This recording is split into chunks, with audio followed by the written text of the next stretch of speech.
Se você está ouvindo isso, é porque eu não estou mais aqui. Guardei esse segredo por mais de 60 anos. E agora, chegou o momento de contar a verdade. Mesmo que doa, eu nunca fui mulher de falar muito. Sempre fui aquela que escutava, que guardava as palavras no canto da boca, que engolia o choro no silêncio do travesseiro. Mas agora o tempo me cobra tudo que escondi.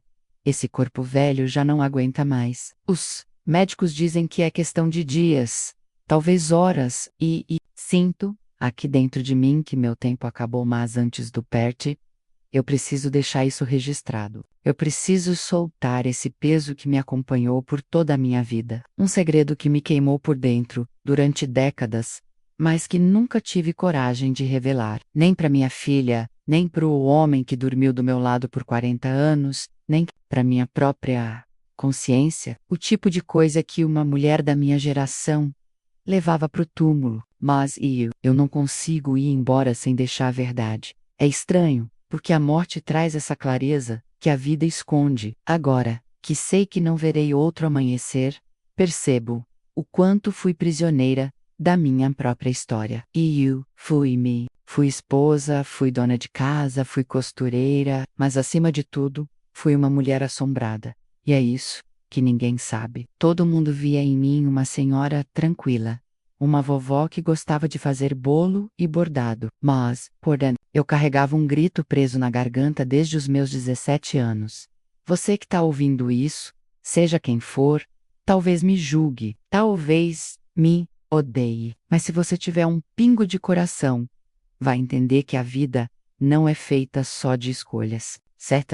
Às vezes a gente erra para proteger, a gente mente para amar, a gente se esconde para sobreviver.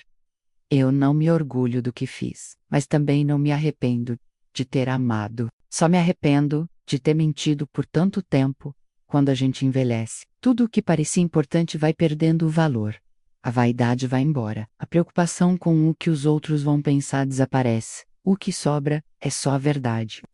Crua, e agora ela precisa sair da minha boca, mesmo que seja tarde demais, para consertar as coisas.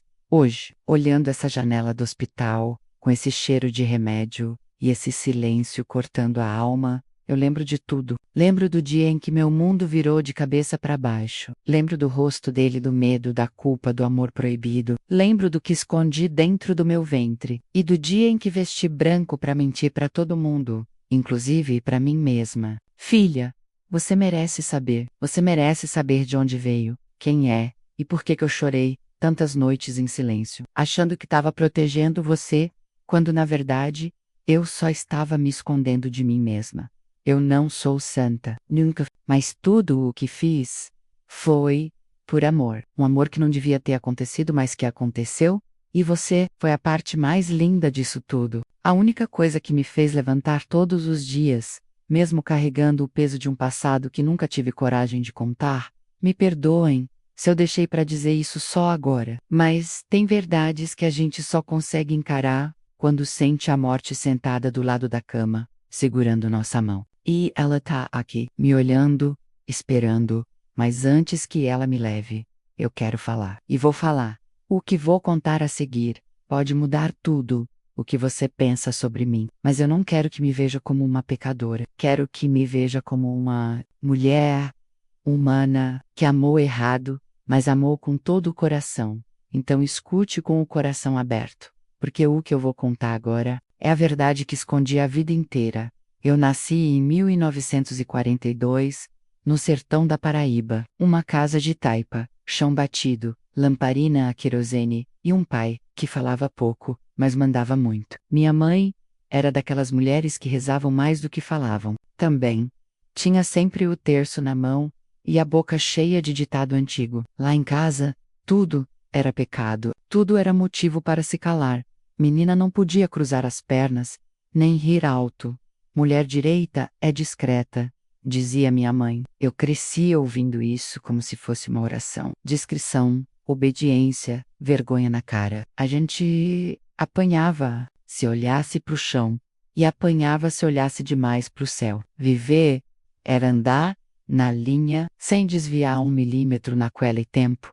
A gente aprendia cedo a engolir o choro. Eu era a mais velha de 6 irmãos, e já com 9 anos cuidava dos pequenos. Lavava a louça no balde, e ia buscar água na cabeça, caminhando quase 2 quilômetros. Não tinha brinquedo, não tinha tempo de sonhar, a gente só crescia, só obedecia. Me lembro do meu primeiro vestido novo, azul, com florzinha. Foi feito com tecido que sobrou de uma encomenda de costura. Usei no dia de Nossa Senhora do Rosário. Meu pai me olhou e disse só: "Não se acha." E aquilo grudou em mim, como se alegria fosse um erro, como se querer mais fosse falta de respeito. Na escola, eu era boa de leitura. Gostava de ficar em silêncio com os livros que a professora emprestava, mas meu pai dizia que mulher que lia demais virava rebelde. Aos 12 anos, ele disse que já era hora de aprender o que realmente importava: cozinhar, bordar, calar a boca. Estudo demais estraga a mulher, ele repetia.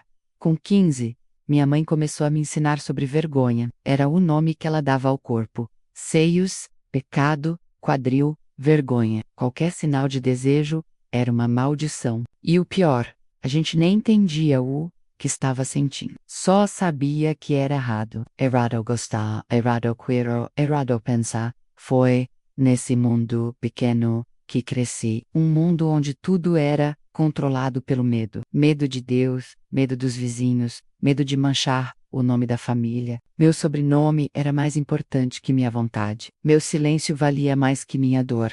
Tinha festas no povoado, sim. Festa junina, forró, sanfona ao vivo, mas eu não ia. Só ficava olhando pela fresta da janela, ouvindo os risos das outras moças, e me perguntando como era viver sem tanto peso nas costas. Viver com leveza, amar sem medo.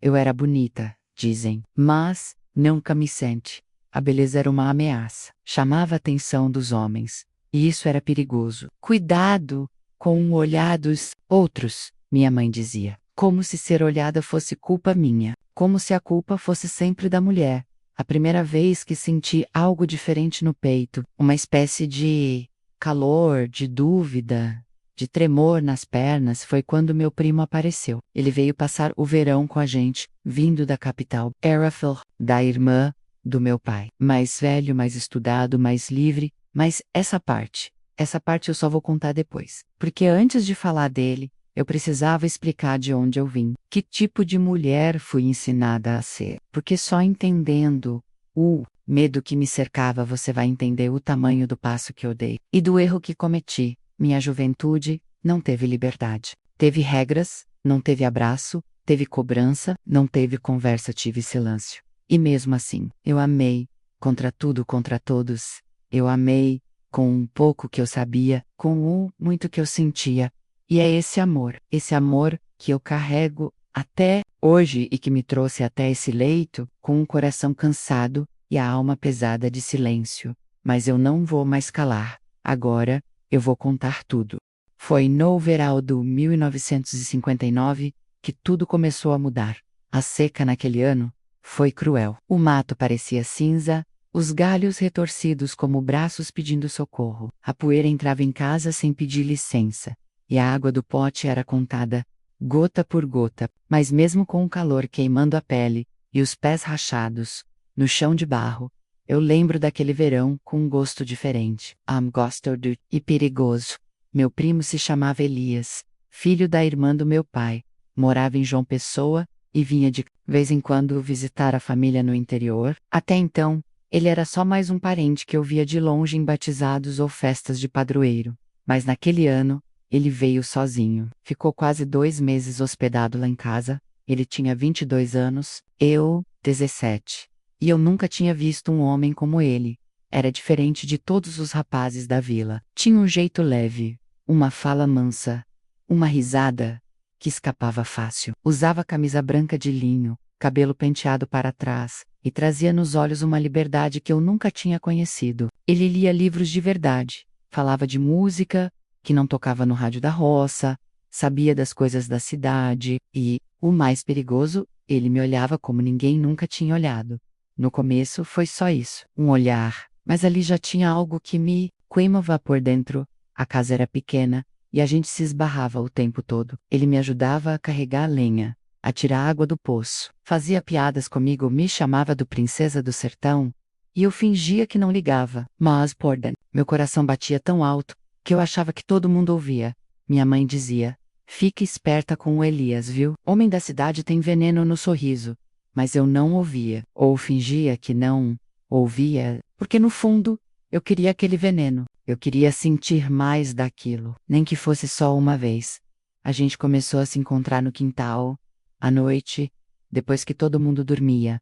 Primeiro foram conversas inocentes. Ele contava histórias da capital, falava das meninas da cidade, da vida, com liberdade. Eu escutava encantada, como quem ouve uma canção pela primeira vez. E aí ele começou a falar de mim. Disse que eu era linda, que eu merecia mais, que meu sorriso era diferente, que eu não devia aceitar o destino que os outros escolhiam para mim.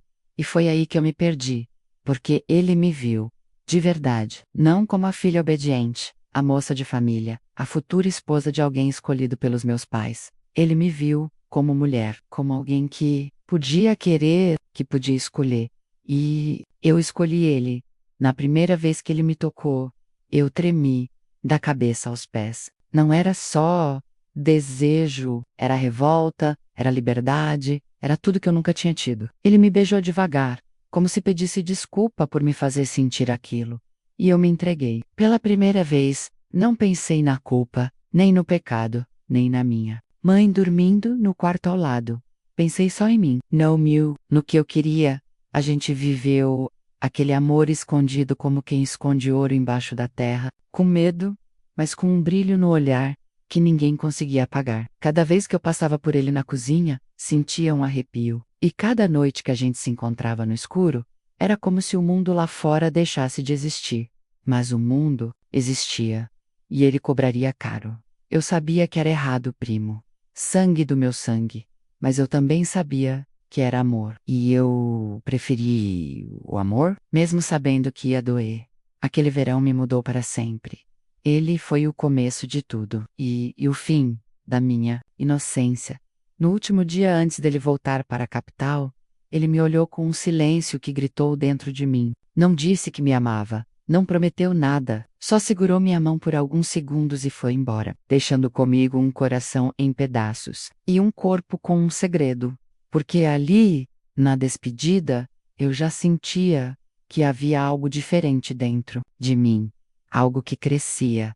Algo que, até hoje, carrego comigo. Depois que o Elias foi embora, a casa ficou mais vazia do que nunca.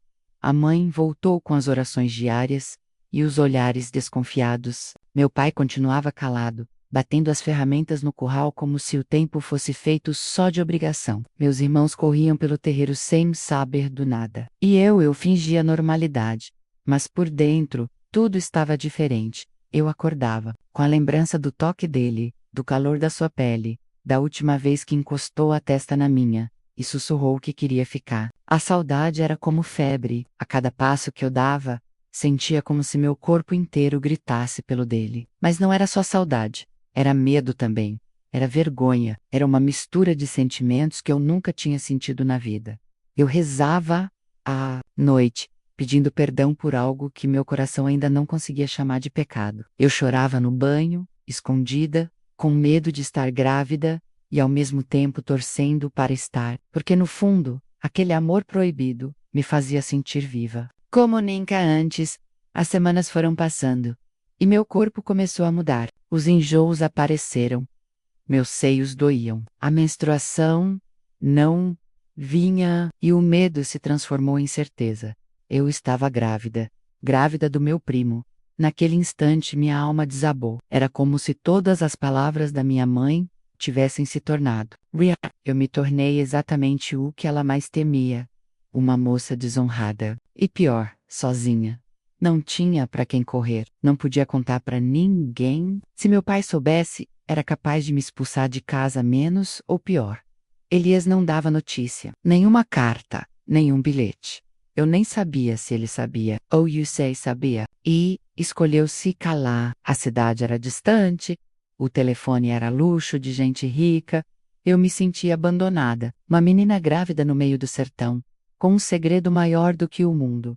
as noites viraram martírio. Eu falava com Deus e com o bebê, ao mesmo tempo, pedia perdão, pedia forças, pedia direção, mas só recebia o eco do meu próprio choro. A barriga ainda não aparecia, mas o peso na alma era impossível de esconder. Foi então que minha mãe desconfiou. Ela me pegou vomitando na cozinha e, com um olhar gelado, disse: "Você está de esperanças." Eu tentei negar, mas ela sabia, mãe sente. E naquele dia o inferno começou. Ela não me bateu, mas me olhou como se eu fosse um erro vivo. Disse que eu tinha destruído a família, que meu pai nunca poderia saber e que eu iria casar, nem que fosse com o primeiro homem que aceitasse assumir essa criança como se fosse dele. Eu quis dizer que amava o Elias, que o filho era dele, que eu não era qualquer uma, mas ela me calou com um tapa seco, na alma. Primo, te pego vezes, com o homem da família e fora do casamento. Tu não mama, menina, tu se perdeu. E talvez ela tivesse razão, ou talvez não, eu não sabia mais o que pensar. Só sabia que tudo era errado, mas quando eu colocava a mão na barriga, sentia um calor diferente, um tipo de amor que me fazia aguentar os dias. Porque, mesmo que o mundo inteiro me rejeitasse, ali dentro de mim, havia alguém que não me julgava. Era um amor estranho, proibido, dolorido, mas real. Meus dias passaram a ser vividos em silêncio, esperando o destino que minha mãe decidiria. E ele veio rápido. Um vizinho, viúvo, bom de conversa, bem visto pela igreja. Joaquim.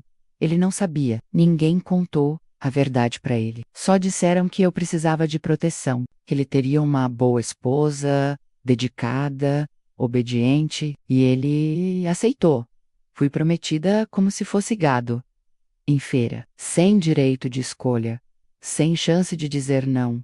Mas eu disse sim, por medo, por desespero pelo filho que carregava. Porque, naquele tempo, uma mulher sem marido era um fardo, uma vergonha, um escândalo. E foi assim, com um coração dividido, entre um amor proibido e um futuro forçado, que eu aceitei me casar com o homem errado, para esconder o filho certo.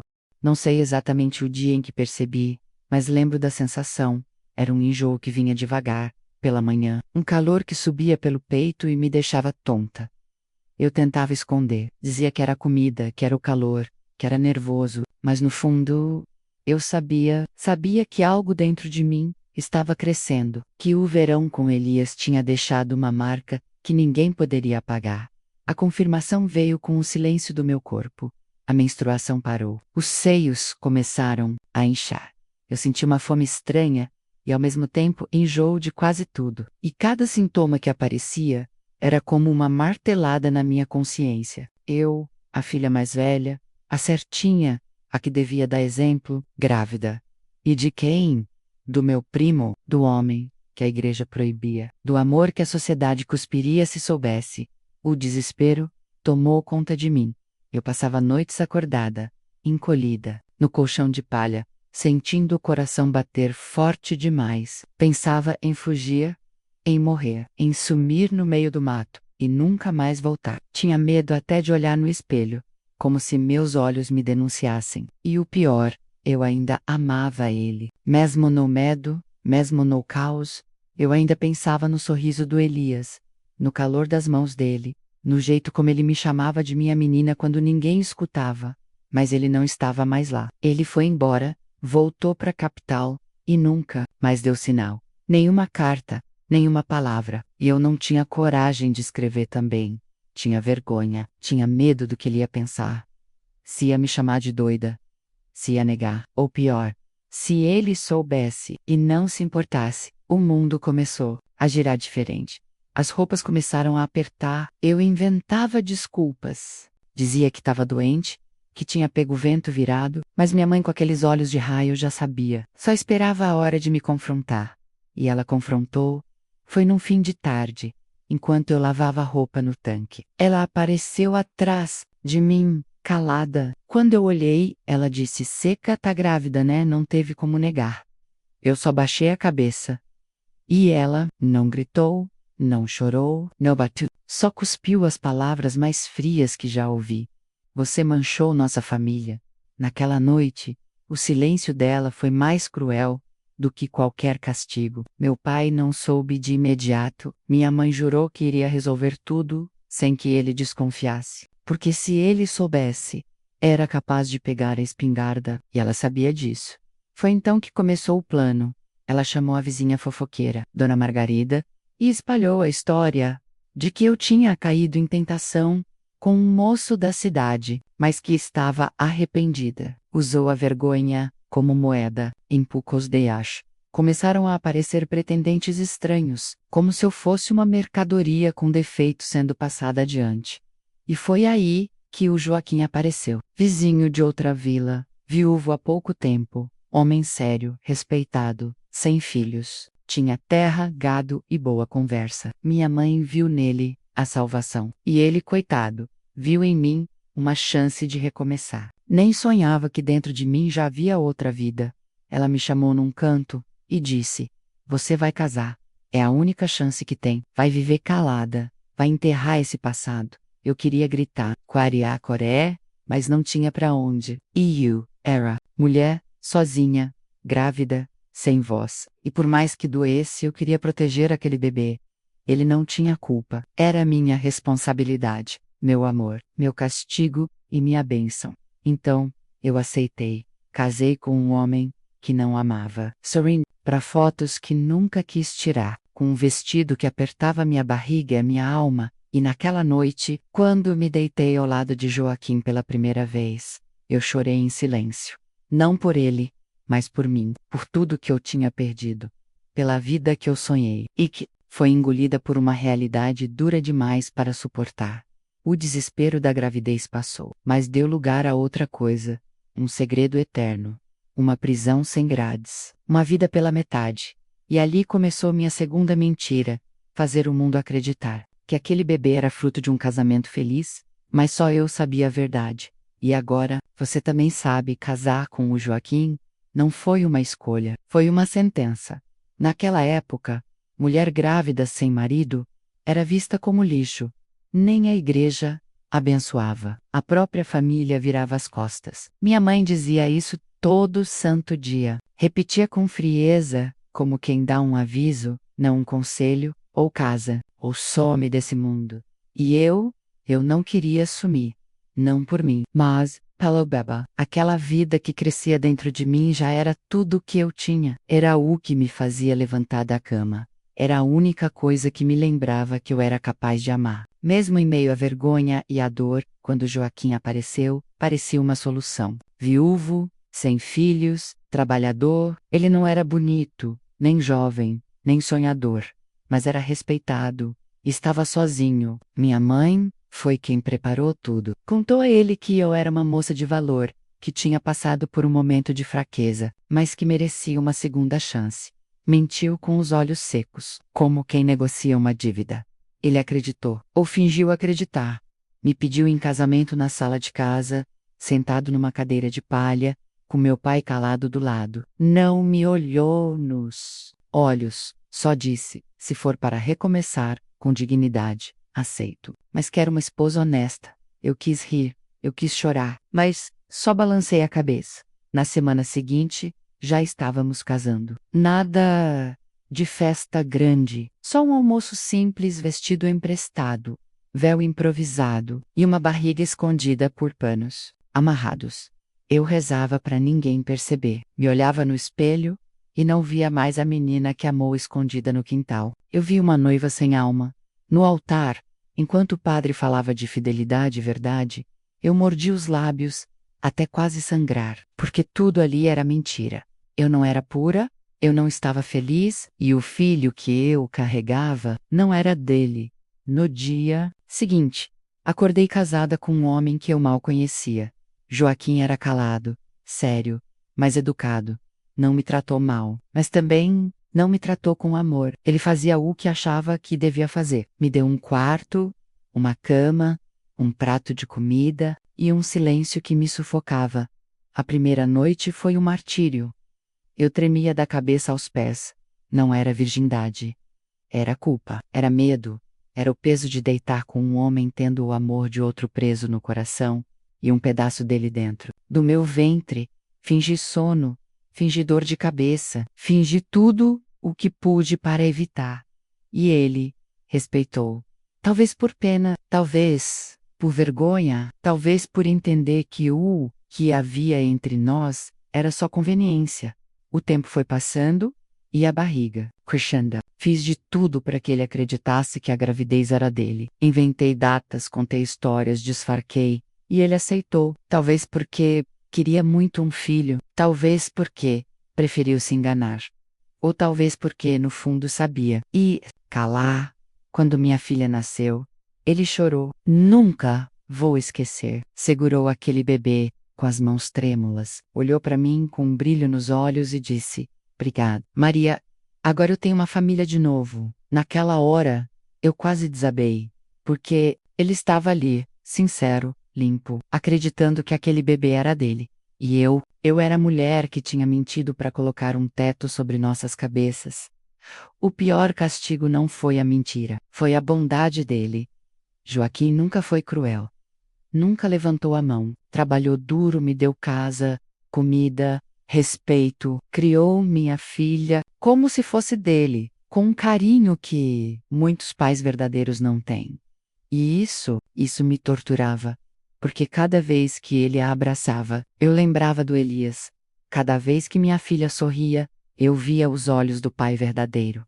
Aqueles mesmos olhos que me fizeram pecar e amar e sofrer. E foi assim que minha vida se dividiu. Um amor enterrado, uma verdade escondida, um casamento silencioso e uma filha criada no meio de tudo isso. Com amor, mas com uma mentira costurada em cada gesto. A decisão de casar com outro homem salvou minha pele, mas matou uma parte da minha alma.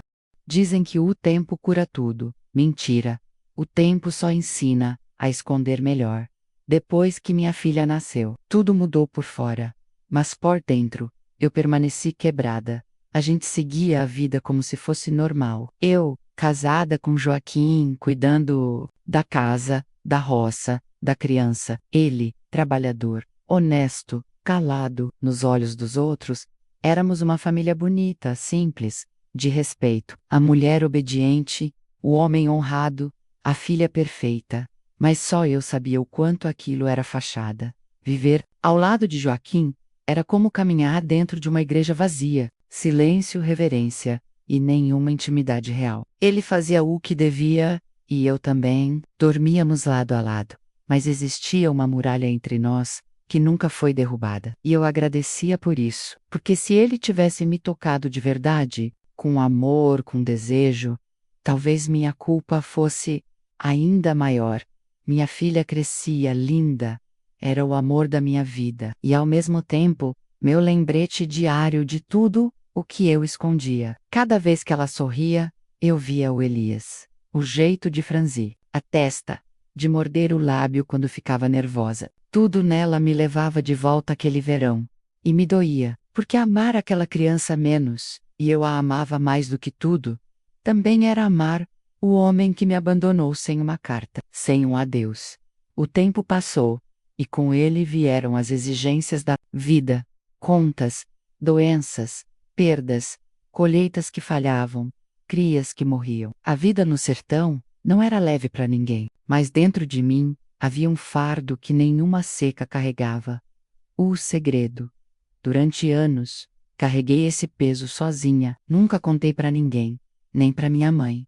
Depois que adoeceu, nem pro padre, nem confissão, porque nem Deus, eu achava, me perdoaria, mas o que me consumia de verdade era o Joaquim. Ele foi bom, mais do que eu merecia. Criou minha filha como se fosse sangue, do sangue dele. Acordava cedo, levava ela para a escola, fazia brinquedos de madeira para vê-la sorrir. Quando ela caiu doente pela primeira vez, ele passou 3 noites acordado, velando o sono dela. Nunca cobrou nada de mim. Nunca jogou minha vergonha na cara. Ele acreditou na mentira, ou decidiu viver nela por amor. E isso me dilacerava. Quantas vezes eu olhei para ele à noite e quase contei tudo? Inúmeras. Cheguei a abrir a boca, a encher o peito, mas bastava ver aquele olhar cansado, aquele gesto de carinho com a menina, e eu voltava a me calar, porque contar a verdade ia destruir tudo, e ao mesmo tempo, viver naquela mentira. Era morrer um pouco a cada dia. Minha filha cresceu, namorou, casou, e em todas as etapas da vida dela, eu estive presente com um sorriso no rosto e um furacão no peito. Quando ela me abraçava e dizia obrigada por ser a melhor mãe do mundo, eu apertava forte, como quem pede desculpa em silêncio. Eu fui boa mãe. Sim, dei tudo de mim. Mas menti, e a verdade mesmo que enterrada, menos seguia viva, pulsando, esperando a hora de sair. Teve um dia que ela me perguntou: mãe, por que eu nunca pareci com o pai? Eu sorri. Menti de novo. Disse que puxou a família da minha mãe, que nem todos os filhos parecem com o pai. Ela acreditou, ou quis acreditar, e assim fui vivendo, fingindo, cuidando, carregando e envelhecendo. As rugas chegaram, as dores também, os olhos foram ficando baços, o corpo fraco, mas o peso nunca passou. A mentira me acompanhava como uma sombra. Em toda foto de família, ela estava lá, no canto da moldura, olhando para mim. E, o Elias, nunca mais vi, nunca mais ouvi falar. Às vezes penso que ele soube, e escolheu o silêncio também. Ou talvez tenha seguido a vida sem olhar para trás, como só os homens conseguem fazer. Mas, eu fiquei para criar, para mentir, para sustentar o que inventei, para proteger minha filha da verdade, que poderia destruí-la ou libertá-la. E agora, aqui neste leito, com a morte batendo à porta, só me resta uma coisa: falar, porque viver numa mentira foi o preço que paguei para manter a paz dos outros. Mas morrer, sem contar a verdade, seria negar a mim mesma uma última chance de ser livre e de deixar minha filha livre também. Eu achava que nunca mais ia vê-lo. Depois daquele verão, depois da despedida silenciosa, eu enterrei o Elias dentro de mim, como quem enterra um amor proibido no fundo do peito e joga a chave no poço. Ele sumiu da minha vida sem uma carta, sem um sinal, e por muitos anos eu escolhi acreditar que era melhor assim. Era mais fácil pensar que ele esqueceu de mim do que imaginar que ele ainda lembrava e escolheu o silêncio. Mas o destino gosta de brincar com a gente. Foi mais de 20 anos depois, eu já estava com cabelos brancos, despontando, minha filha crescida, e o Joaquim mais calado do que nunca. A vida seguia no ritmo da roça, sem grandes surpresas, até que um telefonema mudou tudo. O pai da minha mãe havia morrido menos meu avô materno, e o velório seria em Campina Grande, na casa de uma das tias. A família inteira foi chamada. Tios, primos, agregados em inclusive. Eu só soube que o Elias viria quando já era tarde demais para recusar. Eu podia ter inventado uma desculpa, mas alguma coisa dentro de mim, menos talvez o próprio destino, menos, me empurrou para ir. Cheguei na casa da tia, com o coração disparado.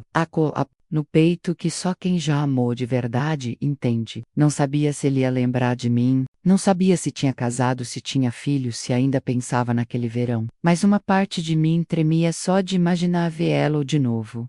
Então, eu vi, ela estava lá, mais velho, com os cabelos começando a ficar grisalhos, mas com os mesmos olhos, os mesmos. E quando me viu, ele congelou. Nos encaramos por alguns segundos que pareceram horas. Não houve abraço, não houve sorriso, só aquele silêncio que só existe entre duas pessoas que carregam um passado que ninguém mais conhece. Ele se aproximou, disse Maria, e só isso, meu nome, mas dito de um jeito que fez meu mundo girar. Eu sorri, um sorriso tremido, sufocado, e respondi: Elias, a gente conversou como dois estranhos que fingem normalidade. Perguntou da vida, dos filhos, da saúde. Ele disse que estava morando em Recife, trabalhando com vendas, solteiro, sem filhos. E quando falou isso, me olhou nos olhos. Eu desviei o olhar. Aquela conversa durou minutos, mas cada palavra era uma faca, porque tudo o que precisava ser dito estava preso na garganta. Minha filha estava comigo, jovem, bonita, sorridente, e eu percebi que ele a olhou com estranheza, como se algo dentro dele reconhecesse o jeito dela andar, o olhar, o formato do rosto. Ele Não perguntou nada, mas eu senti. Ele sabia. Naquela noite, não dormi. Fiquei olhando o teto do quarto da tia, com a filha respirando ao meu lado e o coração em guerra. Por um momento, pensei em contar. Pensar. Eu pensei, mas não tive coragem. O que eu diria? Essa é sua filha, Elias, aquela menina que nasceu meses depois que você foi embora. Não, era tarde. Tarde demais. Na manhã seguinte, ele foi embora. Passou por mim no portão, sorriu do Liv e disse: Você fez bem, Maria. Ela parece feliz. Eu só balancei a cabeça, sem palavras. E ele se foi. Outra vez. Mas, dessa vez, não levou só minha juventude. Levou um pedaço da verdade que nunca foi dita. Um pedaço da história que minha filha talvez nunca conheça por completo. Aquele reencontro me destruiu mais do que o silêncio de tantos anos, porque eu vi o que poderia ter sido. Eu vi o pai da minha filha em carne e osso, ali, tão perto. E mesmo assim, continuei mentindo. Continuei, calada, porque a dor de amar errado nunca passa. A gente só aprende a caminhar com ela. Disfarça com sorrisos, esconde nas receitas de bolo, guarda atrás das fotografias de família, mas ela tá sempre ali. E o Elias também ficou, não mais na minha vida, mas no rosto da filha que me chama de mãe, e nunca soube de onde, de verdade, veio metade dela. O tempo passou, rápido, às vezes cruel. Levei anos tentando manter tudo de pé, a casa, a família, o silêncio. Mas agora, meu corpo cansou, meus ossos doem o tempo todo, meus passos são arrastados, a memória falha, a comida perdeu, gosto, a vida, o ritmo. E o pior, minha alma está pedindo socorro. Estou aqui, nesse leito de hospital, com a pele fina como papel, cheia de manchas que o tempo desenhou. Os médicos falam baixo do lado de fora como se eu não escutasse. Mas eu escuto. Escuto tudo. Escuto até o que ninguém diz. Eles sabem que não tem volta, e eu também sei. Sinto a morte como uma presença no quarto. Não tem rosto, não tem voz, mas está aqui. Às vezes sentada, no pé da cama, às vezes encostada na parede me observando. E o mais curioso é que eu não sinto medo, sinto alívio, porque ela vem como uma promessa de descanso. Um alívio para esse corpo que carrega dor, e para esse coração que carregou, por tantos anos, um segredo que virou cicatriz, mas antes do petit, eu preciso libertar isso. Preciso soltar esse peso. Não quero levar comigo a mentira. Não quero fechar os olhos pela última vez sem contar a verdade. Minha filha veio me visitar ontem, sentou do meu lado, segurou minha mão com delicadeza e disse: Mãe, descansa. Eu tô aqui, eu quis dizer. A boca chegou a tremer, as lágrimas escorreram. Mas as palavras não saíram. Só olhei para ela e sorri. Um sorriso cheio de culpa, cheio do amor, cheio de tudo que nunca pude dizer. Ela não sabe. Viveu a vida inteira achando que era a filha do Joaquim. E ele nunca contou também. Se soube ou não, levou com ele. Morreu em silêncio. Me deixou com a filha nos braços e a mentira nos lábios. Mas hoje, eu estou aqui, com a alma escancarada, porque a dor do corpo não se compara à dor de calar uma verdade por tanto tempo. Eu olho pela janela desse hospital e vejo a vida lá fora, acontecendo. Gente indo e vindo, crianças brincando, passarinhos cantando, tudo tão simples, tão leve. E eu passei a vida carregando pedras no peito. Amar o Elias foi meu erro e minha salvação. Gerar minha filha foi meu castigo e meu milagre. Casar com o Joaquim foi minha prisão e meu refúgio. Cada escolha que fiz me trouxe até aqui. E, mesmo que eu tenha errado, tudo que fiz foi tentando amar, mas amar em silêncio, amar com culpa. Amar se escondendo machuca.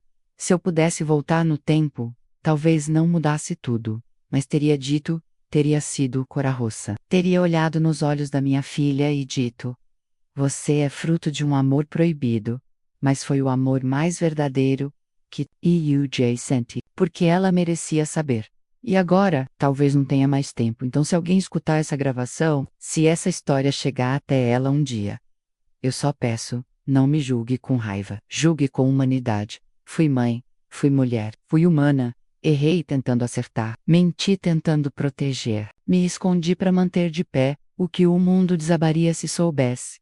Mas agora, deitada aqui, com os olhos pesando e a respiração curta, só peço paz, paz na alma, paz no coração dela, se um dia descobrir, e paz no meu silêncio, que por fim, chegou ao fim. Se você está ouvindo isso agora, é porque eu já parti. E tudo o que restou de mim são essas palavras. Palavras que guardei a vida inteira, escondidas entre as dobras do silêncio, entre as paredes do meu coração, onde ninguém mais conseguia enxergar. Mas agora, minha filha, eu preciso que você saiba, precisa ouvir da minha boca menos mesmo. Que, seja tarde demais, menos a verdade que escondi durante toda a sua vida. Não por maldade. Não por fraqueza, mas por medo. Medo de ver seus olhos me julgando. Medo de perder o que eu mais amava. Você, a vida toda você acreditou que era filha do Joaquim. E ele foi, sim, seu pai, de todas as formas que importam. Te amou, te protegeu, te guiou. Nunca te faltou como homem, como pai, como presença. Foi melhor do que eu podia imaginar. E por isso eu o amei, em silêncio também pela gratidão, pelo respeito. Mas a verdade é que você nasceu de outro amor. Um amor que nunca teve espaço no mundo. Um amor proibido. Um amor que começou no verão mais quente da minha vida. Quando eu era só uma menina tentando entender o que era o mundo, e acabei me apaixonando pelo homem errado, seu pai biológico. É o Elias. Sim, minha filha, o Elias. Aquele homem que você viu uma vez, naquele velório, que te olhou com um brilho estranho nos olhos, que partiu sem te dizer nada. Ele foi meu primeiro amor, meu pecado, minha maior dor, e você foi o fruto desse amor, um pedaço dele que ficou comigo quando ele foi embora, um pedaço que cresceu dentro de mim, que me salvou quando tudo parecia perdido, mas eu não tive coragem, não tive força para encarar o mundo, para encarar seu olhar, para dizer a verdade. Então eu menti. Contei uma história mais aceitável, uma história mais limpa, porque eu sabia que o mundo não perdoaria uma menina grávida do primo. E pior ainda, eu tinha medo que Volca também não perdoasse. Você não merecia viver sob um escândalo, merecia crescer cercada de amor. E isso eu prometi para mim mesma, que faria de tudo para te proteger, mesmo que custasse minha paz, mesmo que me consumisse por dentro. E me consumiu. Cada aniversário seu foi uma mistura de festa e culpa. Cada conquista sua foi orgulho e dor, porque enquanto você sorria, eu chorava em silêncio por nunca ter te contado. Agora, aqui desse lado do silêncio, só posso te deixar essa verdade. Você tem o direito de saber quem é, de onde veio, o que te formou. E eu espero, com todo o meu coração, que isso não destrua tudo que construímos. Que você entenda que o me perdoar, eu te amei mais do que fui capaz de dizer, mais do que qualquer verdade, mais do que qualquer homem. Te amei com a força de uma mulher que deu tudo de si, menos mesmo escondida, atrás da mentira. Sei que pode doer, sei que pode parecer traição, mas saiba, a escolha de esconder a verdade nunca foi por vergonha de você, foi por medo de te perder. E agora, minha filha, já que estou partindo, não quero levar esse peso comigo, quero de concert, e quero que você viva livre, livre da dúvida, livre da mentira, livre para amar sua história do jeito que ela é, mesmo com as falhas, com as feridas, com os silêncios. Você sempre foi meu maior amor. E é por isso que, do fundo da minha alma, eu te peço, me perdoa. Me perdoa por ter calado. Me perdoa por ter escondido. Me perdoa por não ter sido forte o suficiente para contar isso enquanto podia te olhar nos olhos. Mas agora você sabe. E mesmo que meu corpo não esteja mais aqui, minha voz está. Minha verdade está. Meu coração ainda bate por você mesmo na eternidade. Adeus, minha filha, e obrigada por ter sido minha luz, mesmo quando eu vivi na escuridão.